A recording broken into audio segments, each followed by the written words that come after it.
everyone for joining us. Really appreciate you spending time with us today. As AJ mentioned, we're talking about personal branding in APAC. And we're gonna do things a little bit differently because honestly, no one wants to hear me speak nonstop for an hour and a half. That's not gonna be fun for anyone. So what we're gonna do is try to have more of a discussion, more of a dialogue. So I'm gonna ask you questions throughout this. And if you'd like to add it in the chat, if you'd like to turn on your mic and speak, all good. So we'll try to keep it more interactive versus me kind of death by PowerPoint. So I actually have very few slides. I'm actually going to go through some of your own kind of profiles later on. So stay tuned for that. Without further ado, let's go ahead and get started. Now, AJ already brought up some very good points, but once again, I would love to find out, I want to make this session as tailored to you as possible. So let me know either in the chat, probably in the chat, because we have a larger group here. What are your biggest challenges when it comes to building your personal brand? AJ brought up some very good ones just now, but it'd be good to hear kind of from the group. Let me know in the bottom of the chat, what are some of the biggest personal brand challenges you're facing currently?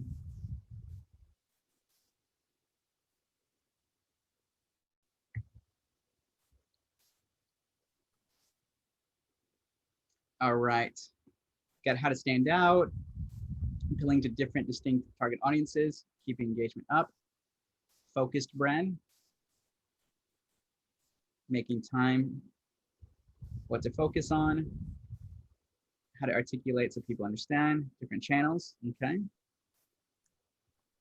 How to keep it real. Donna, of course, always keep it real. Lacking the confidence, I'm with you on that, Vivian, but we're gonna get through it together. Where does it fit versus the company brand? Really good questions, guys.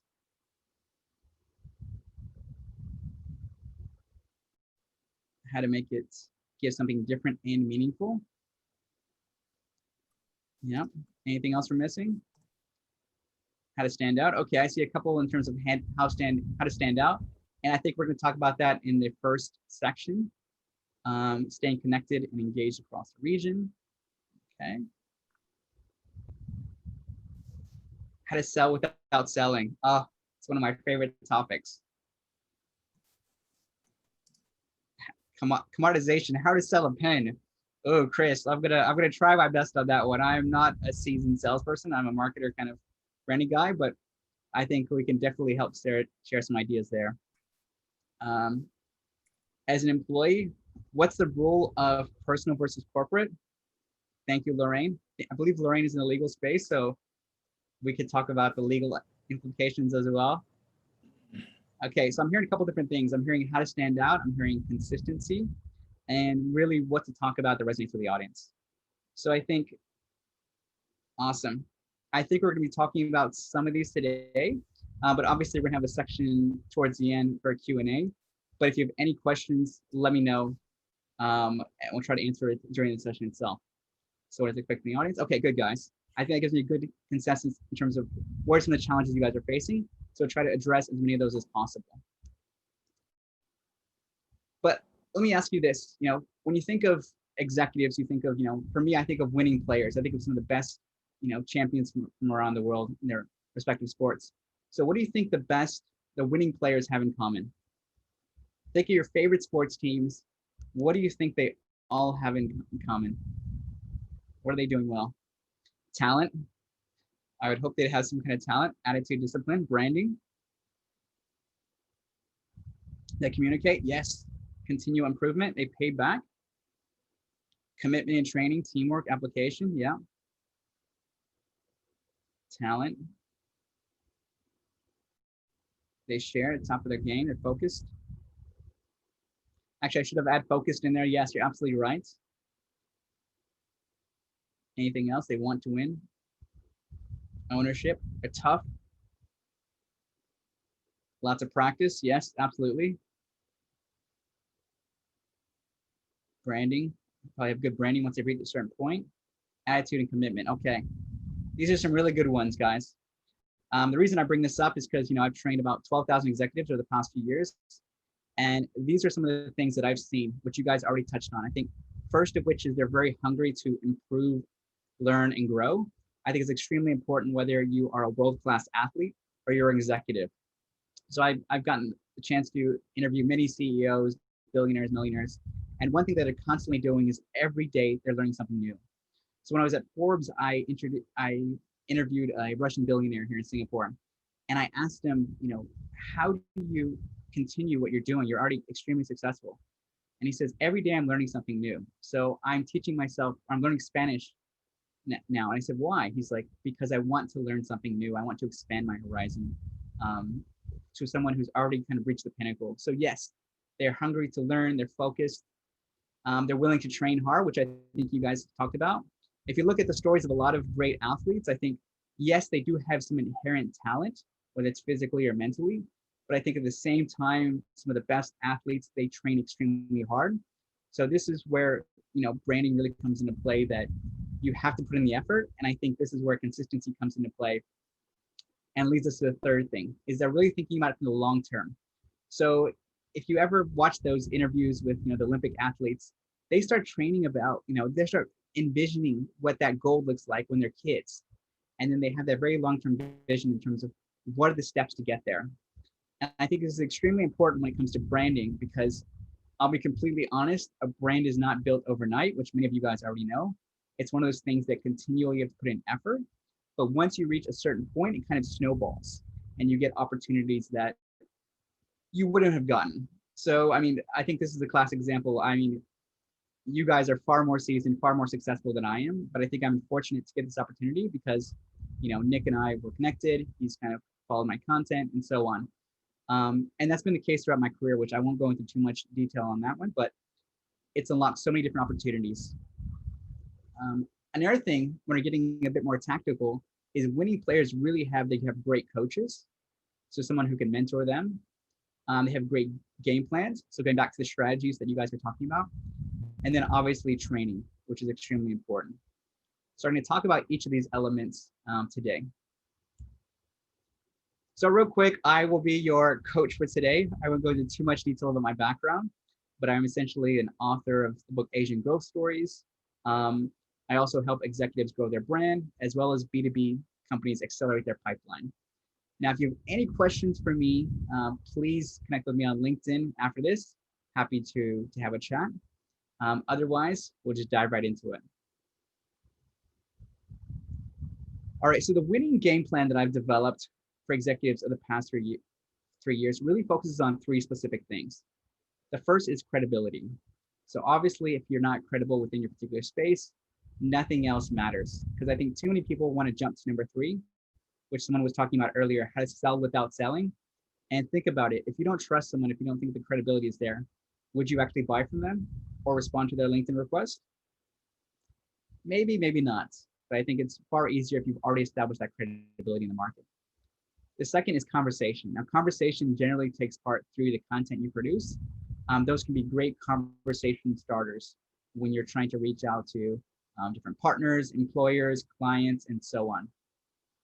And finally is conversion. So once you actually start developing your network, how do you turn some of those connections? How do you turn some of those online audiences into potential partners, clients, and so on? So I'm not going to go too granular into some of these because I realize that we only have an hour and a half. Most of these training sessions, I usually spend at least an hour and a half on each one of these.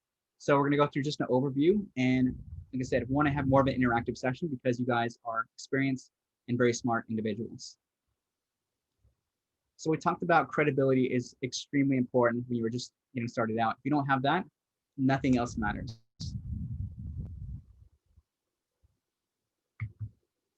So let me ask you, what is the first thing you look at when someone sends you a LinkedIn connection request? What's the first thing that pops out? Or what makes you want to decide? Let me know in the chat. Someone has sent you a connection request right now, and you didn't even bump into the, okay. Dirk says mutual connections. Check their background, okay. Profile, experience. Where's their objective of connecting? Okay. Is it spam? Not a sales person who's scamming? Are they headhunting? What are they selling? You check their profile. What do you want from me? What do they want to connect to? Okay. Should you check the company? Is this a real person? Mutual connections. Okay. Is this an automated message? So it sounds like, a lot of you guys, once you reach a certain level, I'm sure a lot of you guys are CXOs or at a very senior level. The higher you go, the more, you get attracted by spammers, salespeople, automated messages, and, everyone hates that. I was speaking to one executive and she said she gets about 46 messages a day from, spam accounts or people trying to sell her something. So yes, this is where credibility is extremely important because, as a executive, you already have your guard up. You're already wondering, okay, is this a scam? What are they trying to sell me? What is their intentions? And what are they trying to get out of me? So your guard is already up. So some of you said, okay, I'm going to check their profile. I'm going to check their experience. But I think before even all of that, there's three things that you would probably, a couple things you would check. Yeah, have I met them before? So mutual connections, experience. Is obviously their profile photo. So sometimes you can tell instantly from a profile photo if it looks like a spammer or a fake account. And the second thing, which is extremely important that I want to talk about today, if we just do one thing in terms of our profiles, is the actual headline. So headlines are extremely important because you should think about your headline as a media headline. Why should anyone want to click? Is it establishing that credibility? Is it showcasing? Is it answering a lot of these questions? Who do you help and how do you help them? The reason I bring this up is because most people that we work with, they use the default headline option, which is just your title and company. That happens by default with LinkedIn. But going back to some of your guys' questions, let's say that you have never heard of the company. And it's usually, a common occurrence. Unless you work for Apple or Microsoft, do not assume that anyone has ever heard about your company, what you do, or what you offer. So I think it's extremely important to highlight that early on and give people a reason. So this helps dispel a lot of the myths or questions they have right now is, making sure that you're showcasing the value. To the point of headlines. Yes. So Chris brings up a very good question. Should your value proposition in your headline change? I would say yes, absolutely. The reason for that is, the market's changed. Maybe your products and offerings changes. So I'll give you a perfect example. In the past couple of years, when I surveyed a lot of my clients, they were asking me for around tips for brand awareness in Asia Pacific. Nowadays, if I ask them, brand awareness doesn't even come in the top 5 in terms of their priorities. It's now kind of how do we accelerate and grow the pipeline. That's the number 1, number 2, number 3 request I'm always getting now. So if I kept with the same value proposition pre-COVID and say, hey, look, I can help you get great brand awareness, people are going to say, I don't care because that's not really the situation I'm in. So I think to Chris's point, yes, you should absolutely consider, experiment, see what works with your audience. But it's one of those things you don't want to be changing every single day just for the sake of changing it. It has to be meaningful. It has to be something that, once again, if the market changes or your business changes or your value proposition changes, then I would say yes, absolutely update it.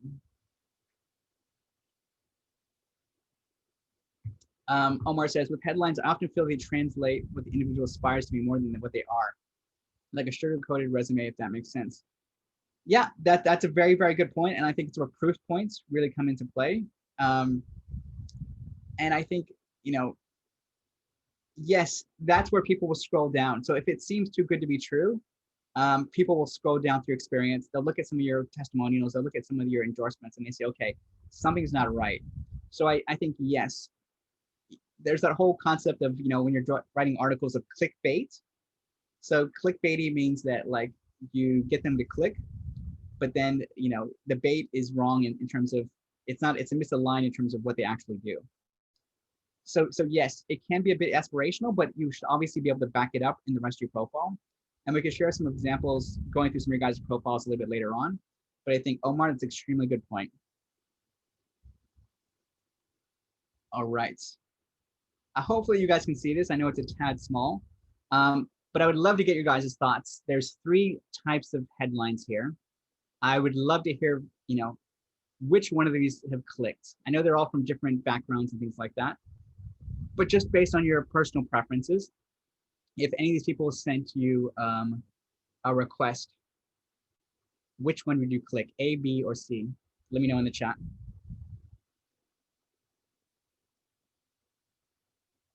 Okay, so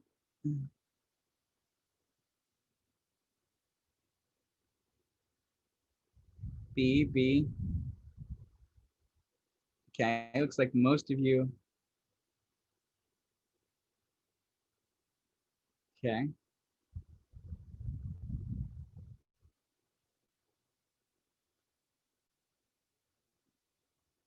Okay.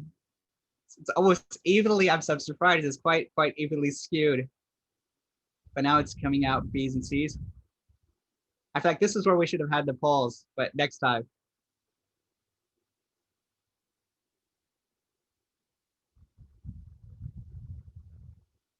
Yeah, I'm honestly surprised, guys. This is pretty close. I feel like Ali or choice B is slightly above, but it's I think Brent A and C are close behind.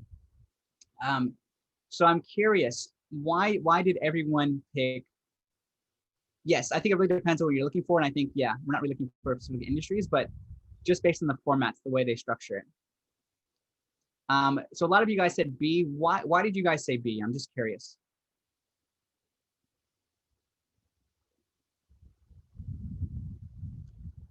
Is clear in expertise, interest, okay. Seems confident, defined, focused. Optimized for SEO. Brand names, thought leader, looks clean. Some of you like that she looks in Forbes. Clear and defined. Okay, so a lot of you said it's very clear. The brand name obviously pops out because it has Forbes in there. Okay, you may be interested in AI.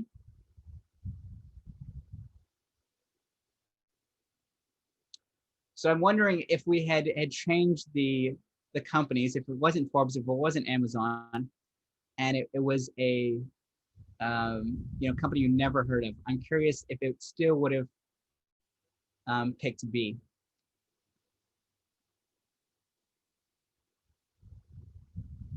All right, so I think that you guys like the simplicity. Yeah, so it sounds like much less so. So for example, if I put, I changed it to, I don't know. Okay, so it sounds like a lot of you are associating Ali with Forbes and Amazon.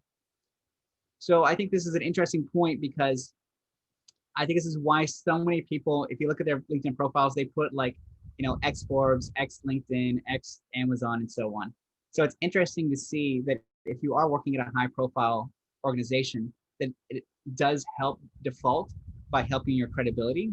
It sounds like, if it wasn't such a high profile company that you guys have heard of, you guys probably wouldn't have clicked that because the rest of it is not really standing out unless you're, interested in the topic, which is AI influencer. I agree with Dirk. I think in terms of SEO and including the right keywords, I think Ali or B has probably done the best job of that. I like a lot of you guys like that it's very simple, clean, to the point. It's very clear in terms of what she does. I think one of your complaints for Brent was maybe it was maybe it wasn't clear enough. Chris mentions, AI tends to be a trending thing. So going back to what someone was asking earlier, can it change if AI is a hot topic, but let's say it's VR or something else down the road? Does it make sense to change? I think absolutely. So really interesting point, guys.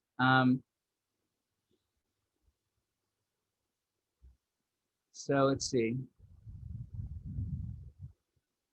I like that someone Michael said, C is all about me. Once again, very, very, it's interesting to see what we were talking about the headline, but also the image itself. So some of you liked Ali's photo. You thought it was, very genuine and, simple. A lot of you like John's, which is totally opposite. John is, an editor for a publication, so he's on the big stage. He has a different vibrancy about him versus someone who maybe focuses in tech. So it's an interesting thing that I hadn't thought about, which is why I love doing these smart discussions, is how does your photo portray who you actually are and what you do? So for example, I do a lot of public speaking, so I've actually taken a screenshot of a public presentation that I did and used that as mine. But it's interesting to see, for the tech people, they like the simple one. For the more media focused or marketing, they like the more vibrant personality photos. So very, very interesting to see. You guys bring up some very good insights. That's why I love doing this.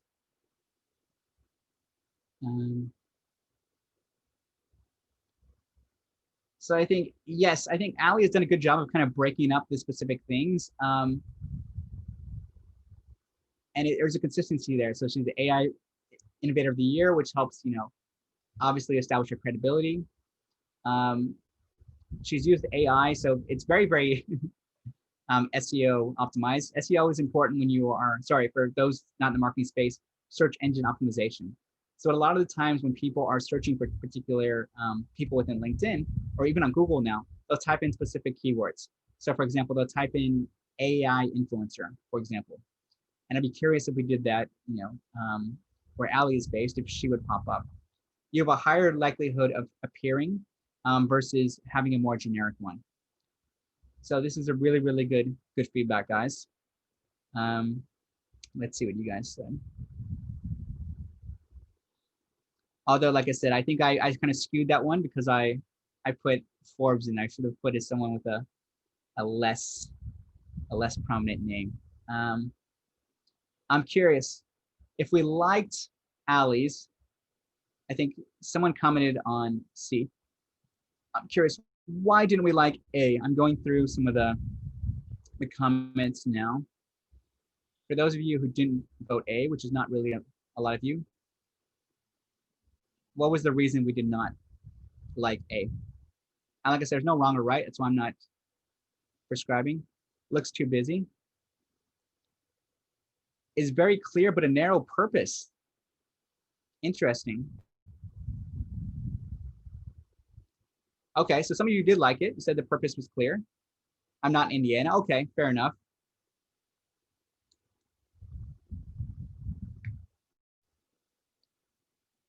Okay.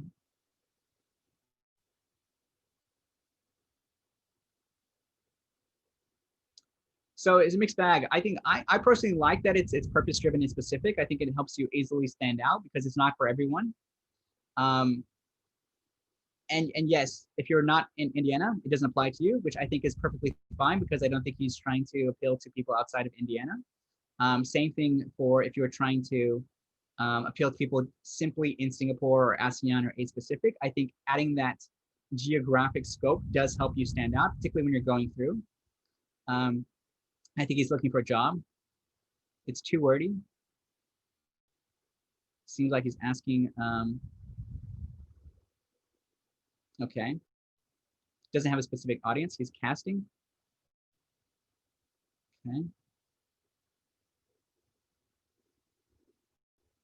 All right, so this once again, so yeah, sorry, I should have included an Asia Pacific one.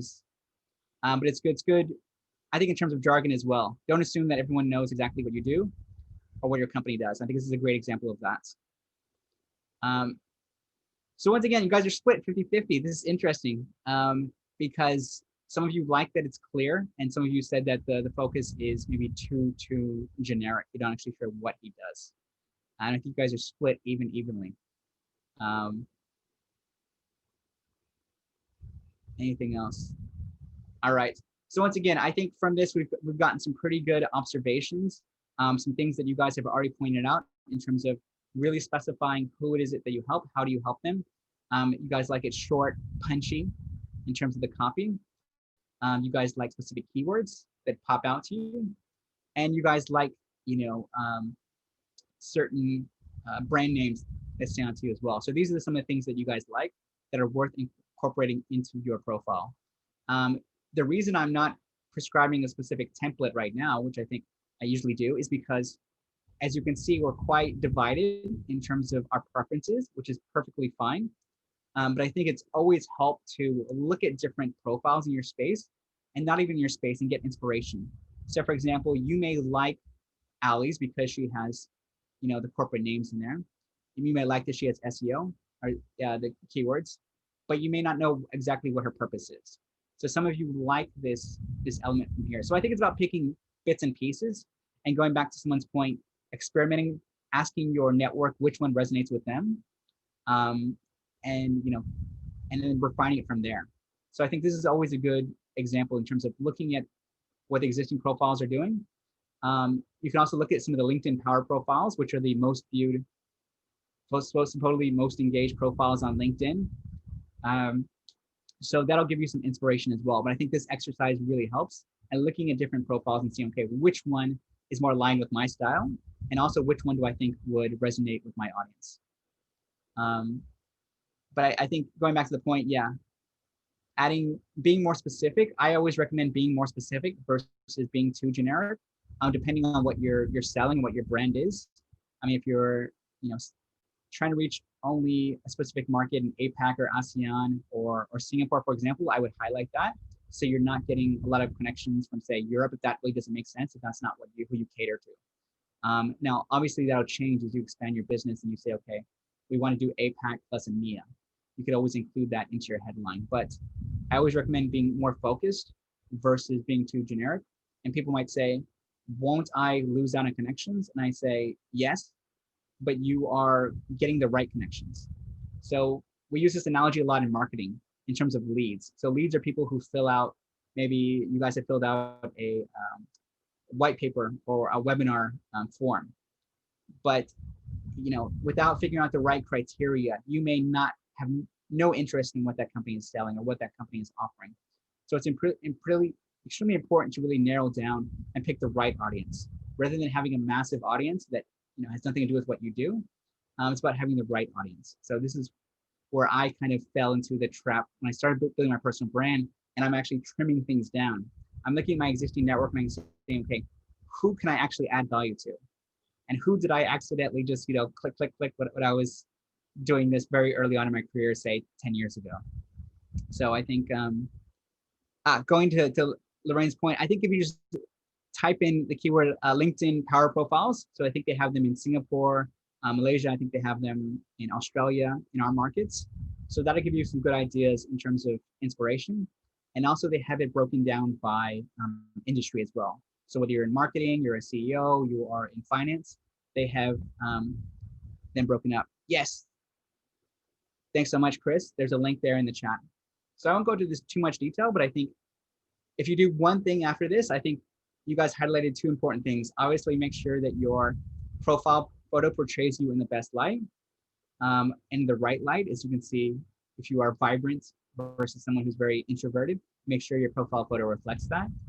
And also make sure that your headline, you go beyond just your title, because I think some of you liked it, but I think for the majority of you like in terms of a bit more structure in terms of what you do. So that's a very good point, guys. All right, now who's going to be brave enough? And like I said, there is no wrong or right, guys. The goal here is not to, shame anyone publicly. I think it's just an opportunity for us to learn together. All right, can you see now? Mm-hmm. Yes. Okay, perfect. All right, Anders, I really like very simple, clean banner. Once again, it's very simple to the point. I'd be curious, because I'm not sure what Mixed Move does. Would it be enough for people to click No and read the rest of it? I'm I going to poll the think audience. there's a lot of things missing. I think there's a lot of things missing that I need to do something about. Yeah. Okay. Like I said, I think in terms of, like I said, photo looks great. Very, very, genuine smile. I love the striking banner. I think in terms of this, yeah, you could probably elaborate in terms of what it is, because I think without that, people may not jump to this. So once again, if you think about, you're reading the Wall Street Journal, the Harvard Business Review, whatever you're reading, what captures your attention, what forces you to continue reading, is usually the headline itself. So once again, if you haven't heard of mixed move, what is it that you do? And a very, very short, punchy, and it's difficult to do, but I think the more you do it, and we'll share some tips a little bit later, but it's extremely important.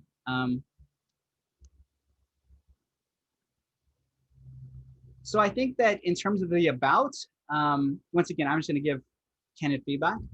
I like that it includes kind of some of the keywords. So you talk about BI, data visualization, supply chain analytics, and so on.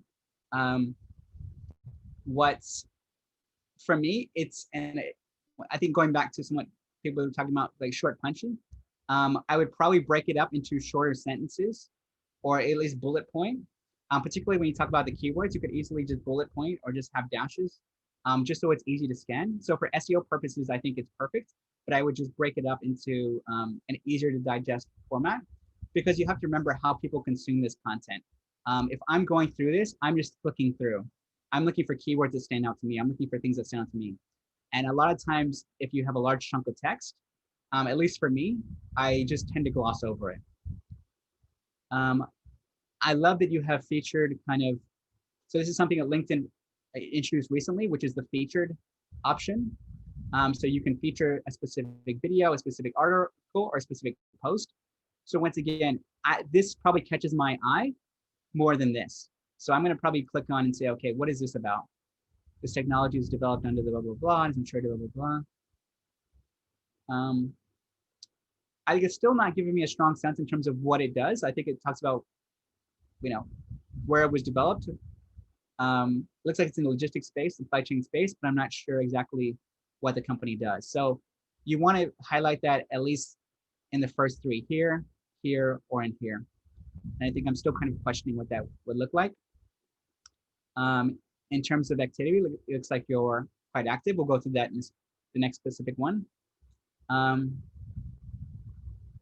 Okay, optimize your supply chain. There we go. So I'm guessing that's your tagline or your hope, your value proposition.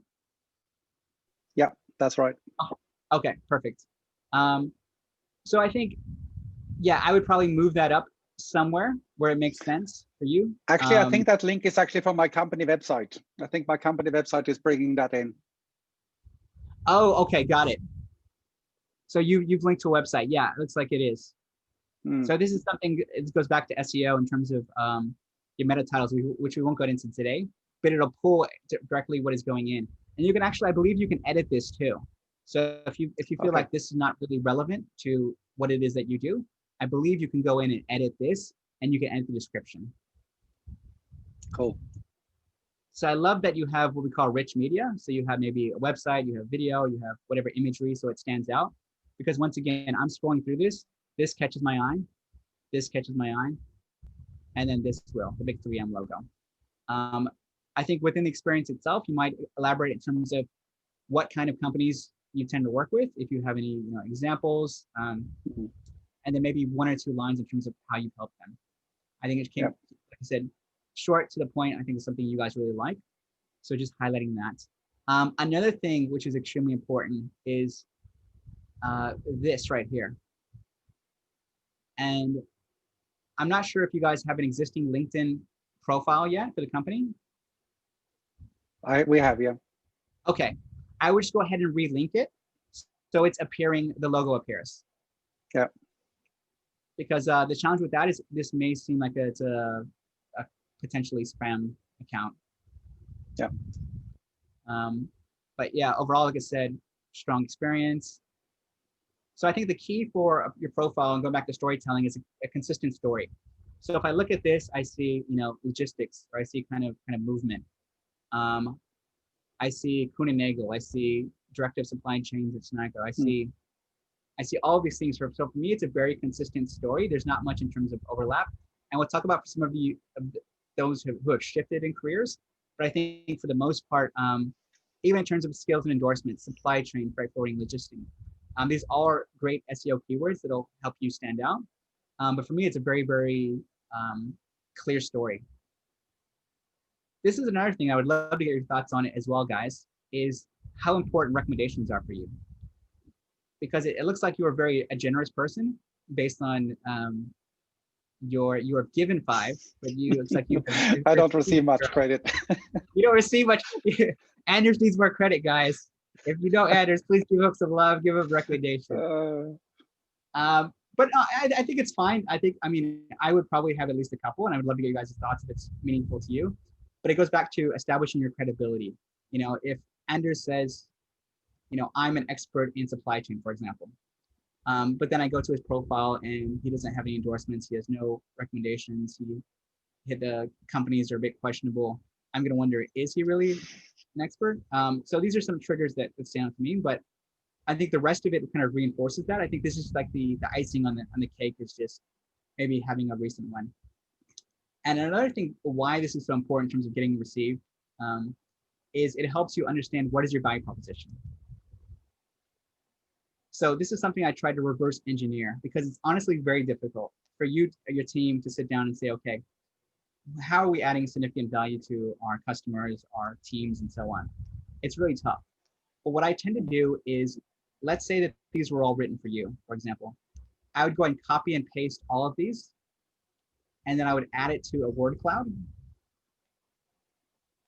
And then I would find out what are the keywords that are popping up. And I would say, okay, it looks like, you know, people are saying that Anderson is very familiar with next generation supply chain tech or thinking, for example.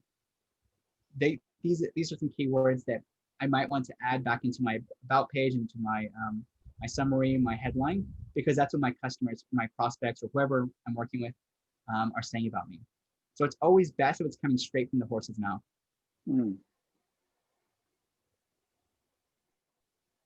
Any questions? No, I'm really happy with your feedback. So let's jump on somebody else. I appreciate you being brave, Anderson. It's not easy. Trust me. Maybe we do one more person. While we're doing that, I'm just gonna grab some water real quick. So give me about 2 seconds.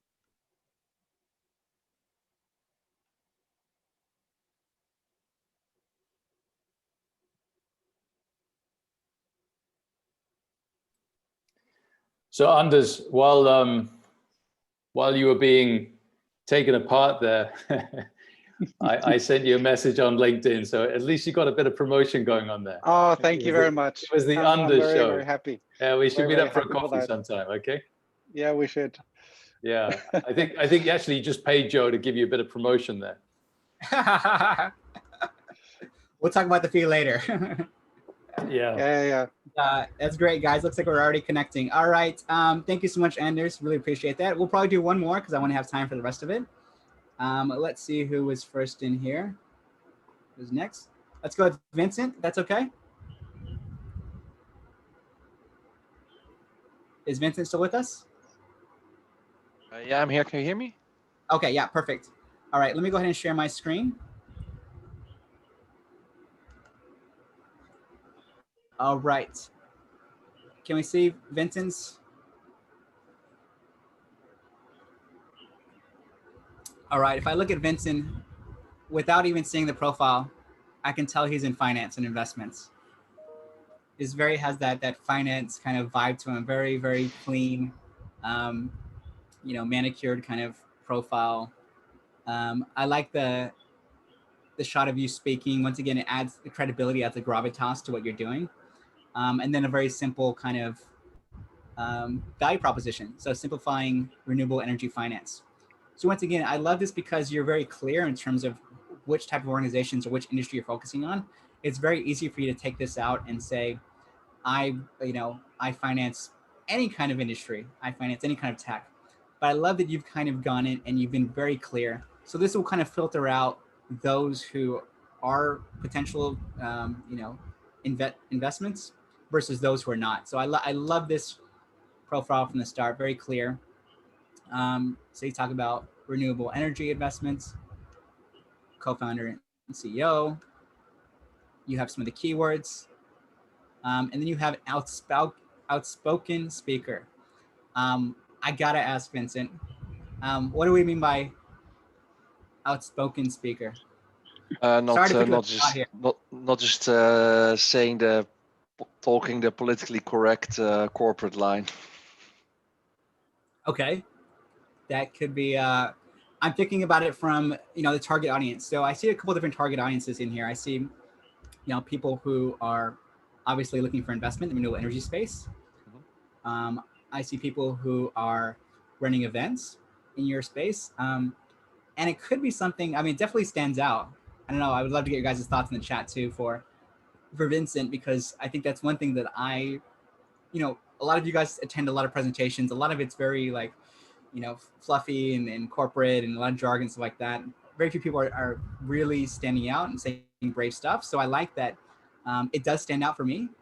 I'd love to, you bounce it off of, the event producers, conference producers you worked with, and then asking if that resonates with them as well. So yeah, overall, I think in terms of the top, it's very, very clear, very concise. Let's see. So co-founders.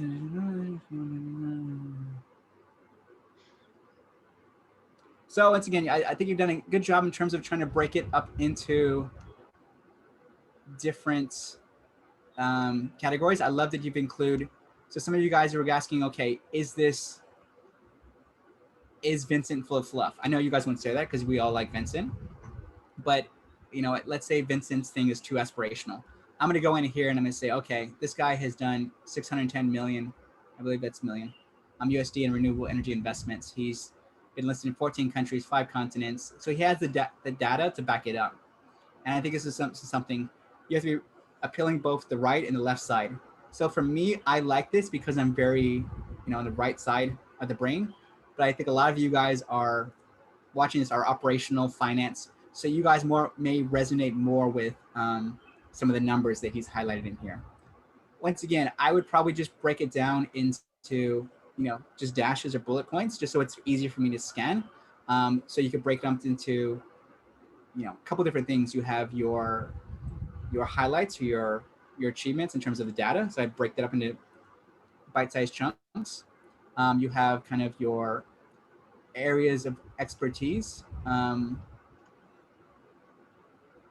So you talked about, energy and investment infrastructure. If you have different keywords, I would just add maybe 3 to 5 just to cap it. And if you want, you could include the geographies as well, but I think that's not as important. This is something people always ask me about as well, is education. How important is it to put education? So my advice for if you're including education in your about section is, I mean, unless you're a fresh graduate, which, Vincent looks very young, but it looks like he's also very established itself. I would probably remove it because it should be somewhere down in your profile as well. I guess if you want to highlight a specific certification, that's extremely important. But once again, it should be highlighted here as well. So maybe no need to redo it. The summary is just kind of to an over-encompassing everything, just the key highlights. So I think the less that, going back to you guys' feedback, the less you can do it, the punchier you can do it, the better it is for people to stop and really understand what it is that you do. Awesome. You guys are leveraging the feature thing very, very nicely. So, man, looks like Vincent is a thought leader definitely in the space. And engagement. So I think I love that Vincent has, what he's done is he's kind of pinned or he's featured his most popular post. Because that's the thing about social media. And I think I really appreciate that LinkedIn has introduced it, is trying to highlight some of the most prominent ones, because it's very easy to get lost in your feed once you posted it, but I think you can go ahead and feature it here, and I can go through and scroll and I can see, okay, yeah, this highlights an internship in China, same here, and you can include more. So I think that this gives me a good sense in terms of his expertise as well. Obviously, I'm going to be looking at the content he shares on a regular basis, but if I'm just landing on his profile, this may not be enough for me. Let's say I'm super tough on Vincent, and I would say, okay, yeah, you say all this, but what kind of content do you have to reinforce that? So actually, I would like to circle back on you, Vincent, maybe later on when we're doing the content portion. But overall, I like that you've highlighted some of your key insights here. There you go. Goal is simple. Simplify renewable energy finance.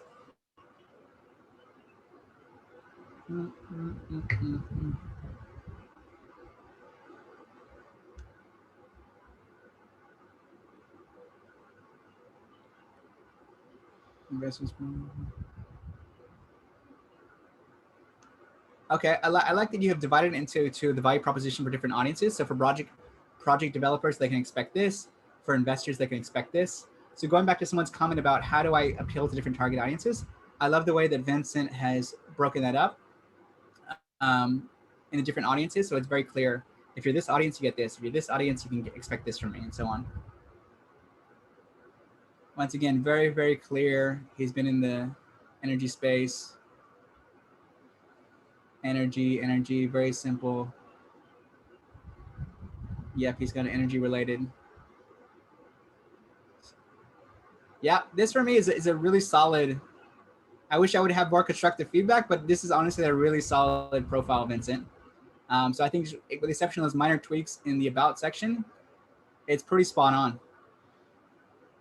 So kudos to you on that. I'd love to go through a lot more, but I would also like to maybe get through some of the other portions as well. And you guys are getting some feedback in here as well too.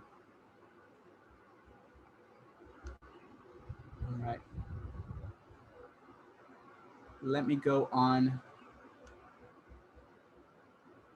I know we have tons of questions coming in. Maybe we can save some of those questions till the end so I can get through some of the other stuff. Let's see. So I think we've gotten some really good examples. Try to find my.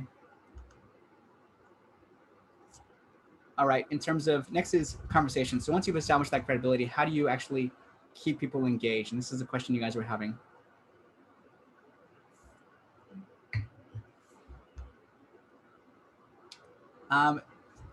So people always ask me all the time, I get this question at least 10 times a day, what kind of content should I be creating? And I always say it depends. People always get pissed off when I say that. But it honestly does. And the best way to find out what kind of content you should be creating is by asking your audience. So I'll give you an example. I poll my clients and I have like three very simple questions. I say, okay, what type of formats do you consume? So do you like blogs? Do you like white papers? Do you like videos? Do you like webinars? What do you enjoy? And then have them vote from an option. And then I'll say, okay, what kind of topics do you like? Do you like AI, VR, emerging tech? What is it that you like? And I have them a checkbox. And then I have kind of the third one. I think that question I have is, what kind of publications or podcasts do you listen to? And this gives you a good sense in terms of what other type of media they're consuming. So in my case, a lot of my clients are reading HBR. Now, while I may not be a fan of HBR, let's say, for example, I'm definitely going to go in there and see, okay, how does HBR position its headlines? How does it kind of draft some of the lead in introductions? That'll give me a good insight because I know that they're already consuming that content. They like that content. So rather than me trying to completely destroy that, I get inspiration from that and I work backwards and I say, okay, how can I add my own spin to it? Because I don't want to just be like a HBR clone. I want to take what they've done well and I want to apply it to my own kind of brand personality.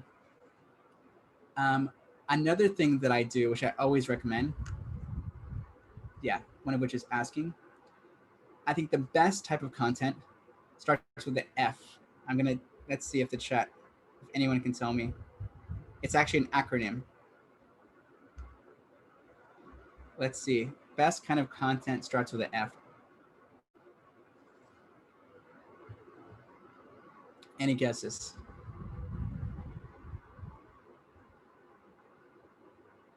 All right, second letter in the acronym is free. Fairy tales. Good guesses, guys. All right. I'm thinking more in terms of like business purposes. Okay, so we have the first one is an F, the second one is an A. It's an acronym. FA. Fake news fantasies. These are just really creative answers, guys. You guys are fired today. Fast. No. Far, far away. A lot of you guys are apparently reading fairy tales to your kids like I am. Faqs. I think these are all good ones. I was thinking about one other one. I was thinking FAQs.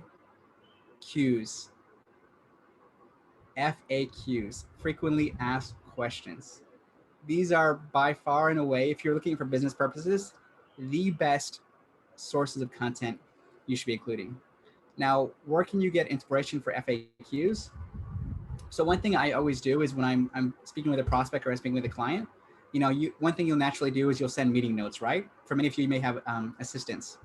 You would send some kind of meeting recap, and in it you would recap what are the challenges we talked about, right? Or do only I do that?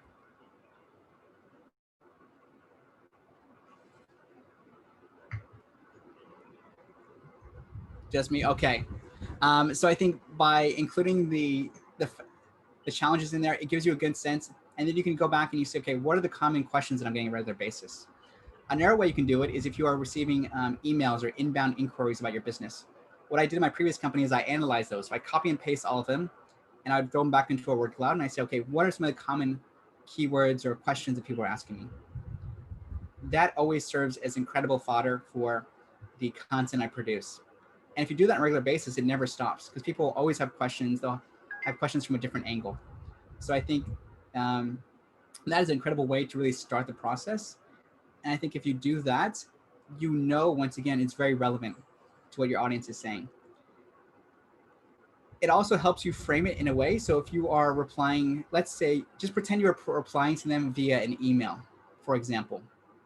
How would you articulate, an answer? Take that and then put that as your post. Let me know if that makes sense, guys.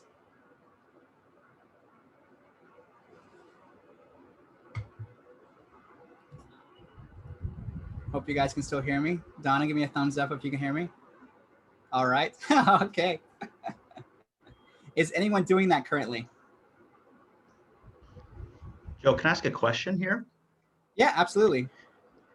So are you suggesting, like, example, a LinkedIn post where we would ask a question like, what are keeping people awake at night or something cheesy like that? And then you have the answer to that question, and that becomes like your bait to try to get people to engage in that conversation?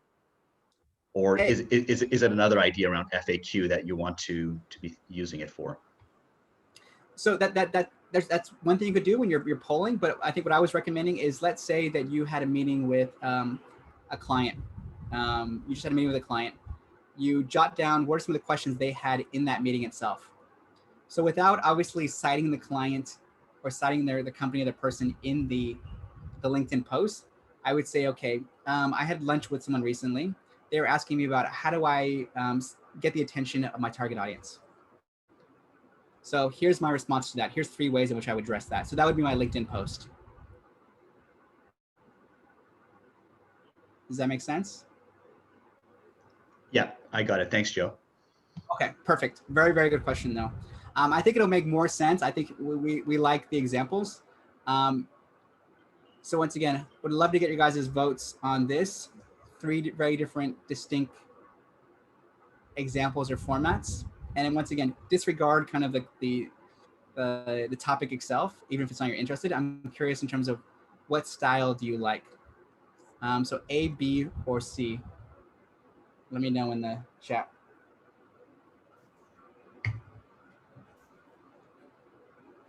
A with a capital A. A.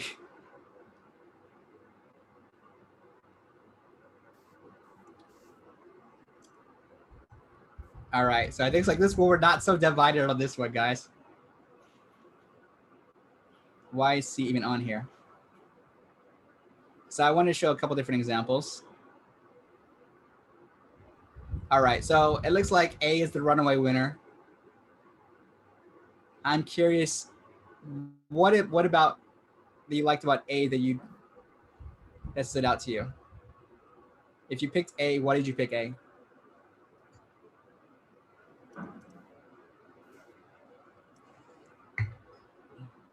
It's to the point.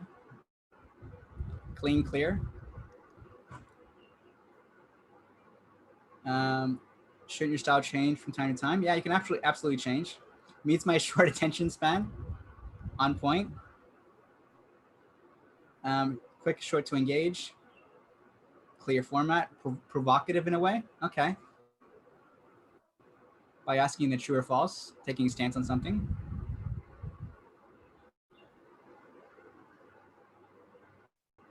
All right, I think you guys really like the simplicity. Gets your attention immediately. I'm guessing that's from the true or false, the kind of the hook, which is extremely important as well. I always think of the first line, going back to your headline, as like a movie trailer or movie teaser. If it doesn't get your attention, you're not gonna watch the video. If this doesn't get your attention, you're not gonna read the rest of it. So the hook has to be extremely important. Yes. Absolutely, Victoria. It's gotta be a great hook. Otherwise, no one's gonna read a very long post that you have done. This is why I think the advice I was giving, I think you guys are reinforcing, which is good in terms of less is more. And I think that a lot of you guys resonated with this one because it is short, to the point. It's easy to engage with. It's a true or false. They've taken a provocative stance, and they've asked you a question. So going back to, I forgot who asked the question right now, but people were asking, I think the big misconception about social media is you always have to have the perfect answer. What I would say is, it's a conversation. So think of it as, if you're catching up for coffee with a prospect or a client, you want to have a two-way dialogue. And this is the biggest mistake I see. And this is kind of and it doesn't have to be all the time. So I think it's okay to kind of share your opinions or insights on something, but it's also okay to open it up to the audience, because people always ask me, how do I get people to engage? And think about it. If we were catching up for coffee and I was just talking on and on and on, and I didn't ask you anything about yourself, would you feel compelled to jump into the conversation? Maybe, maybe not. So I think this opens it up. It's very short to the point. So say, okay, Charlotte, tell me what you think about this. Or Vimeo, what do you think about this? So once again, it really helps open a conversation rather than you feeling like you have to be the one who has all the answers. And this is great because you can go in the comments and you can see, okay, I can add insight. So someone said, okay, be careful because this could be a clickbait. Yeah, you're absolutely right. But I think this is where you add the additional value, is responding to people's questions or comments. So if I know that 43 people have, responded to that, I can go in and respond to their questions and comments. And it also serves as great inspiration for my future post. So for example, if someone made a really good point and then I addressed it in the comments, I can say, okay, take that. That's a new series of posts that I'm going to create answering that question. So once again, I think it's about really expanding on what you've already done. So I'm a big believer of the less is more approach. I think this is a great example. Yes, you can't absolutely keep the same hook. I think it definitely, you have to have some variance in it. So asking questions or sharing your advice. What is the proportion of type of clickbait versus deep, meaningful conversation?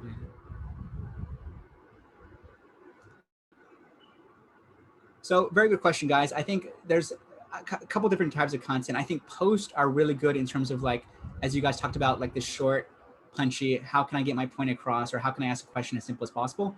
If you want to go more in depth into a particular topic, it's difficult to do that on a LinkedIn post. So I would probably move that over to an article and then feature that article on your LinkedIn. That way you can, people can find out at a very quick glance, what is your expertise? And if they want to find out, your expertise in a deeper topic, they will go to your LinkedIn profile, check out your article, and then dive a bit deeper, if that makes sense. Really good copy, guys. And I'm getting flooded with questions and comments, which is really, really good. Once again, I would love to take this opportunity to review your guys's LinkedIn content. So as always, just hit me up with the link in the chat, and then I will address it. So a link to your, a post you did or an article you did, whatever you did, I would love to take a look at it. So just type the link in the chat.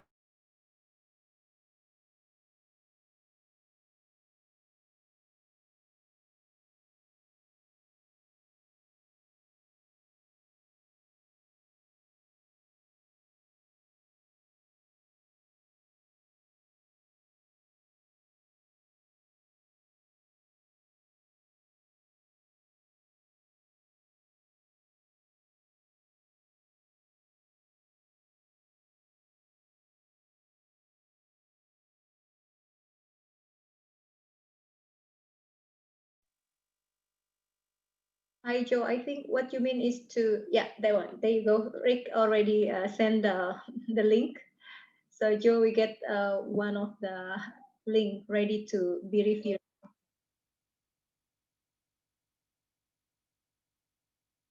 By the way, Joe, you are on mute. Yes. All right. There we go. Sorry about that. All right. So Rich was kind enough. So let me go ahead and open his.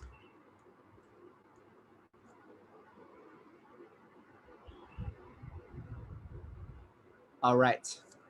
Whoops. Sorry. Apologies. All right. Richard, thank you so much for looks like you've updated your profile as well. Nice. You guys are on the ball today. All right. So let's go in, and I think once again this is important. This is kind of the teaser or the hook. So once again, would we Can you make this larger, Joe, just so we can all see it? Ah, is there any way to absolutely. zoom in? Thank you. Absolutely. How's that? Yeah. Okay. Yeah, better. Okay, perfect. So once again, I think you guys are really talking about the importance of the hook, why it's extremely important. So think about it as a teaser. So you kind of have a setup here. I was helping a friend think about how users would interact with the platforms.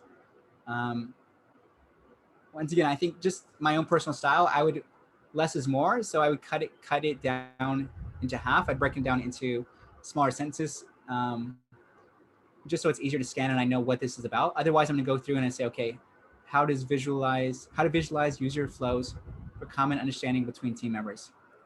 I'm guessing this is the question or challenge your friend was. So Joe, yeah, it links out to a website, and I guess it's another question I posted in the chat actually, is whether it's a better practice to keep the whole thing in LinkedIn, or whether it's better to do something like this and link it out to a website. Well, you could definitely do both. So you can copy and paste this and put it as a LinkedIn article as well. Okay. That way people can find you on both sides.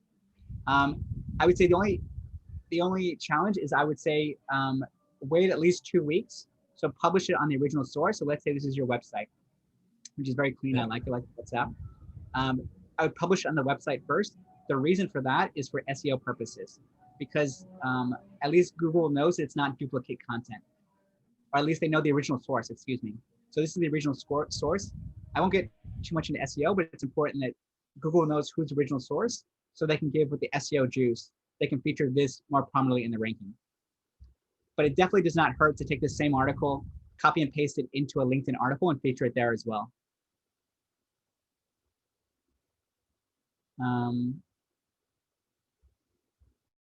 Yeah, I like that you have included relevant hashtags. I'm not sure if you need the link unless there's a call to action, like read here to find out, because it'll auto kind of populate.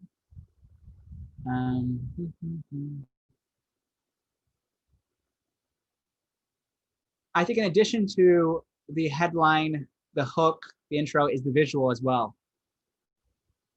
So once again, I'd love to hear your guys' thoughts. Is this something you would click on? Even if you didn't know anything about user flows or common understanding, would this be an article you would click on or read more? Let's assume this is your space.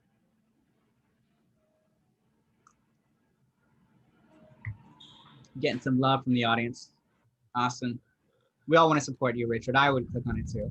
But I think, once again, such a supportive community. I love it. But there, like I said, there are some minor things I would do in terms of like simplifying this intro, because you can't say no to. I think everyone is very polite. It's a very supportive community. But I would say, for me, it'd be difficult without kind of breaking this down into smaller text to find out what is the hook. One thing that I would probably experiment with is less stock photos too, because the challenge with stock photos is it's very easy to replicate it. So I could see the same stock photo for so many other posts, so many articles, that doesn't really stand to me. So if you have any photography or any imagery that's related to even if it's just a photo of you at a whiteboard drawing, that for me is far more compelling than a stock image of like this. I think in terms of the format, the how-to articles always work very well, at least in my experience, or how to visualize user flows, the conversation between team members. You might want to capitalize. I'm getting a bit too granular on the copywriter in me. Capitalize some of the words just so it stands out a bit more because it's a headline. But otherwise, another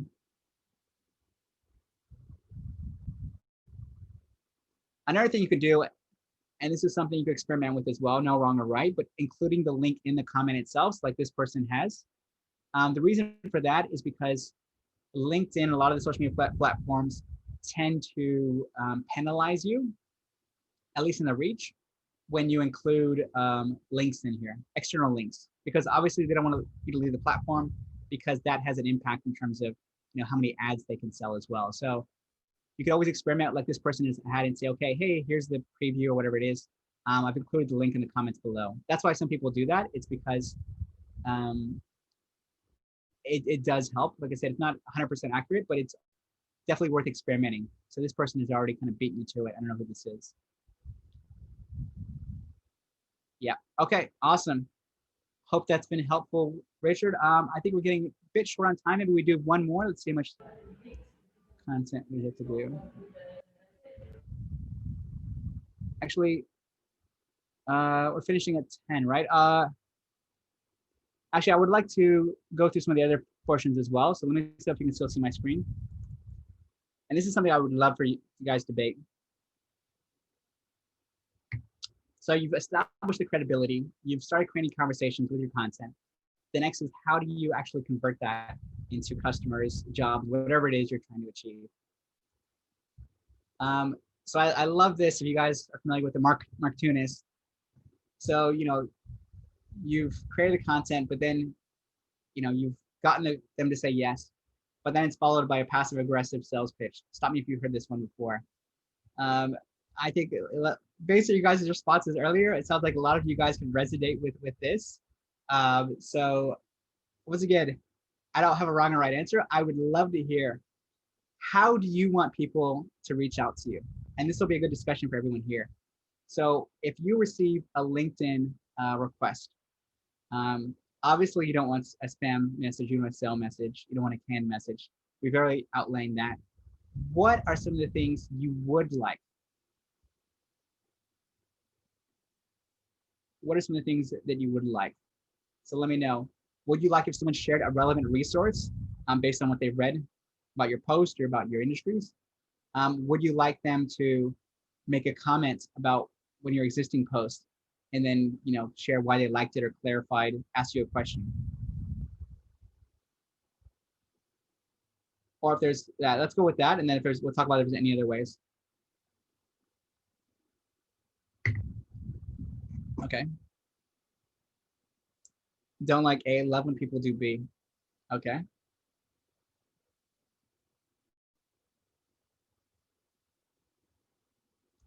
So it looks like most of you B, please.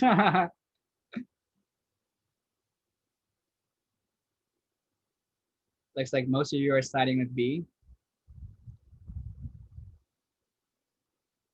Common context, okay. Explaining why they're reaching out. Okay, yeah, it's a good one. Sharing common context, okay, you might have with someone. Explaining why they're reaching out to you, simply.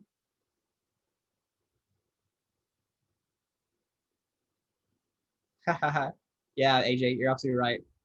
A plus B. So it looks like most of you are B. Let's talk about B first, and then I want to talk quickly about C. You've already brought up some very good ideas in terms of common connections. Why is B so important?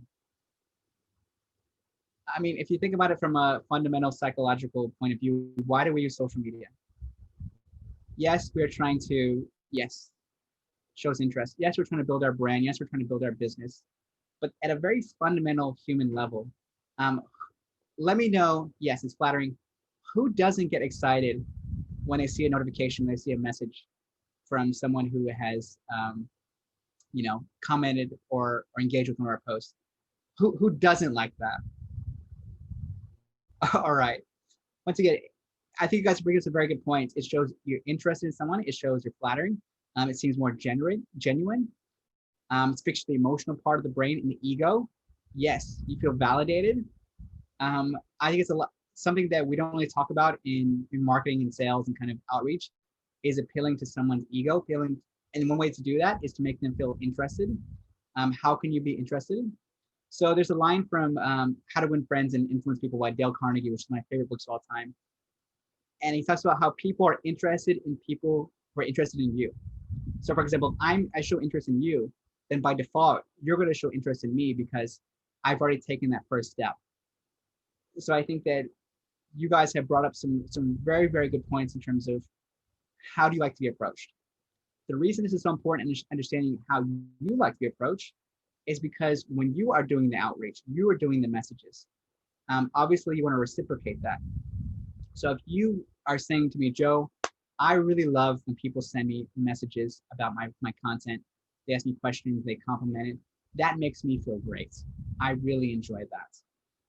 Then my question is, why aren't we doing that? Not you guys, obviously, but I think why aren't more people doing that?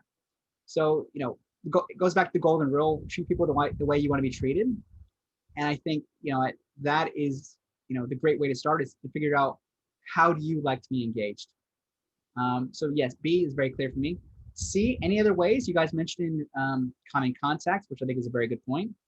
Hey, we're both connected to Nick at AGN. Why you're reaching out?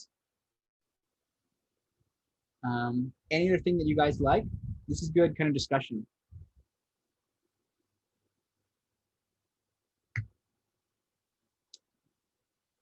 Anything else that stands out to you?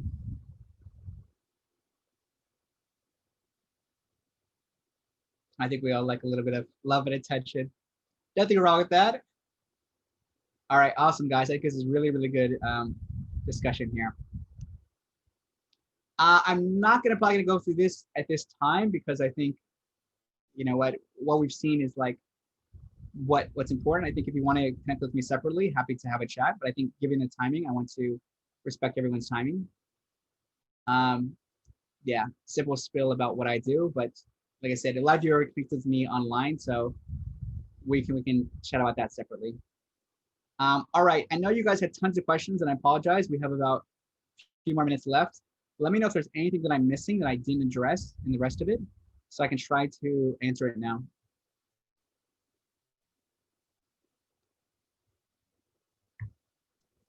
So Chris says, last week I posted about a tennis match at the French Open, making a reference to organizational personal resilience. Any thoughts? Once again, I would have my opinion, and I would love to get your guys' thoughts as well, is the use of analogies, particularly in business. So I use an analogy right now at the very beginning, talking about what the best sports players doing and how that relates to what we do as executives. So I think analogies are a good way to conceptualize a complicated issue like personal resilience. Like, what does it actually mean? It's a kind of a fluffy term that everyone's using, but I think by relating that to a specific event that a lot of people are familiar with, then it's easier for you to digest, and it helps you visualize what it is you're talking about. So I personally like it. Once again, I would love to hear, do you guys like kind of business analogies in terms of whether it's sports or it's other kind of things?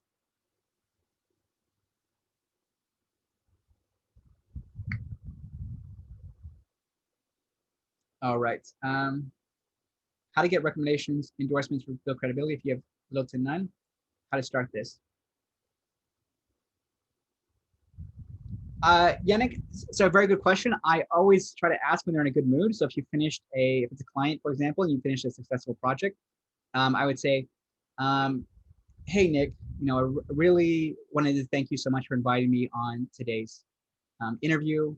I hope people found it helpful. If so, would you just be, could I ask a small favor to get your help to write a recommendation for me? Most people are going to say yes. Very few people are going to say no to that. So once again, key thing is timing.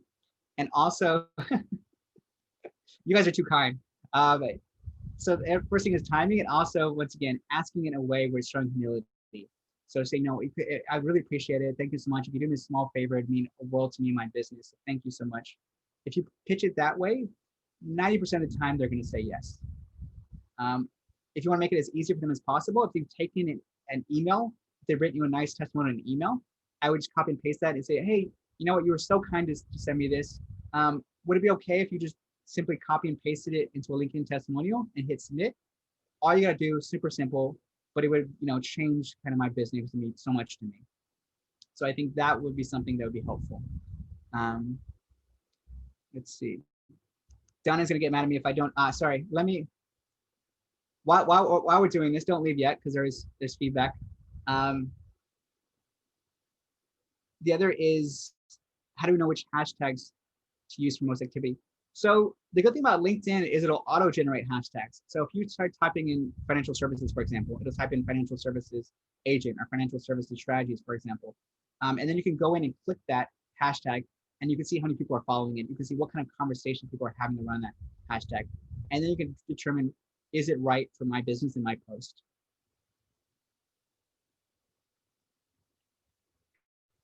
Rich brings up a good question. For the first example that generates this discussion, how many followers do you need for that to work?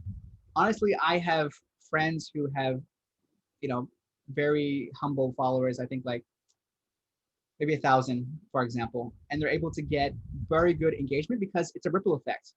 The great thing about social media is, you know, Rich, if I see one of your posts and I like it, my contacts are going to see that. If they like it, they're going to jump in the conversation as well. So it kind of like has this ripple effect that you don't actually need a massive amount of followers. If it's a good question, people will start engaging with it, then other people want to get involved as well too. It's kind of like if you've ever been at a new restaurant in Singapore. There's always a line, right? People by default, they want to go into the line because they think, people are waiting. It's got to be a good restaurant. So I think the same mentality appeals to, you know, social media. So yes, very, very good points. Let's see. We have time for one more question and then we will probably wrap it up. Okay, so Joe, how about sharing posts on projects you have completed? Goal to showcase your expertise? Absolutely. Only caveat with that, I would say, is if you are disclosing, first check with your client. If you are using the company name and specific numbers, just run it by them, just be super safe. If you don't want to do that, you can always anonymize it. So for example, I worked with a Fortune 500 tech company on a social selling strategy, for example. Here's some of the key takeaways, or here's some of the achievements that we got off the back of that. I think that's perfectly fine. But if you're going to use a specific name, then I would go ahead and at least run it by the client and say, are you okay with this? So yes, that's another great way to showcase your expertise. Awesome, guys. Thank you guys so much. I really, really appreciate you joining us for what's been a very vibrant discussion. It really means a lot to me. As always, I will post, whoops. I think many of you have already connected with me on LinkedIn. Otherwise, we can, you know, continue this conversation. But yeah, I really appreciate you guys joining me today, and I hope you have found it helpful. Thank you guys so much.